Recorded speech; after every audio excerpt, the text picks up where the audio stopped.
Yana nabaviy, rasuliy payg'ambar alayhisolatu vassalomning tavsiyalaridan bittasi shuki, mo'min musulmonlar ovqatni ko'pchilik bo'lib yeganlari baraka.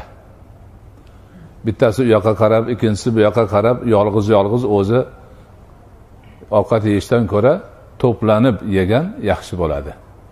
Ba'zi bir odamlar kelib shikoyat qilishgan. Biz yegan ovqatimiz yuqmayapti. Har qancha yesak ham qornimiz to'ymaydi-ya. Nimaga bunaqa ekan deyishganda Rasul akram alayhisolatu vassalom ehtimol tarqoq yakka ovqatlансalaringiz kerak deganlar. Ha, shundoq deyishganda ana shundan ovqatni jamoat bo'lib yeydilar.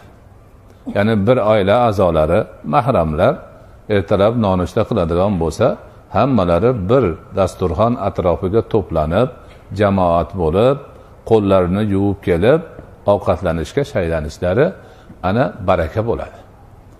Har kim yakka tarqoq ovqatlanishi musulmonlarning siymosi emas, sunnati emas, odobi emas.